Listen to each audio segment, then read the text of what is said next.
Miteraka fatantoka ho an'ireo mpivarotra vokatra amitana ireo marika tsara indrindra eran-tany ny fisian'ny osika eraky ny tsena malagasy. Isan'izany indrindra ireo vokatra toy ny ranomanitra. Fanazavana. Tsy ireo kapila mangirana ihany amin'izao fotoana izao no anaovan'ny olona osika eny amin'ireo tsena eny rehetra eny fa isany lasibatra izany ihany koa ny karazam-bokatra toy ny ranomanitra. Mampiena betsaka ny tahan'ny tombom-barotra izay miditra eny amin'ireo mpivarotra ireo vokatra, mitana marika sy avolenta tokoa izany raha anambaran'izy ireo.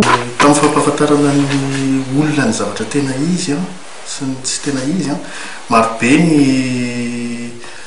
karazana émission efa nataon'ny felinina mba hanomezana ny connaissance farafakely ny tokony fantatry ny olona amin'ny zavatra ampiasainy. Nanao émission be da be zay efa be da be ny serasera nalefanay tamin'ny hainao manjery. Ankehitriny raha misy ny zavatra osoka zay mandehandeha sy hita eny amin'ny tsena isan-karazany eny ny anay ny zavatra ao an-tsainay voalohany dia mitodika makany amin'ireo ilay mpanjifa. Ny anay ireo ny loha laharana zareo no manana zo afantatra voalohany satria rehefa tena dinihana izy no anisan'ny ohatrany hoe mivoa voalohany amin'ny resaka fanjifana ny osoka.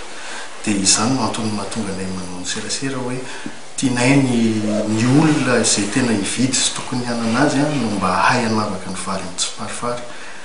Efa maro ireo karazana serasera izay tanterahan'ireo ivitoerana mivarotra ny vokatra mifanaraka amin'ny marika iraisam-pirenena eo amin'ny fivarotana ranomanitra sy ireo kojakoja fampiasa amin'ny vatana, ary ny fampahafantarana ireo mpanjifa ny izy sy ny osika no isan'ny laharam-pahamehan'izy ireo aloha hatreto.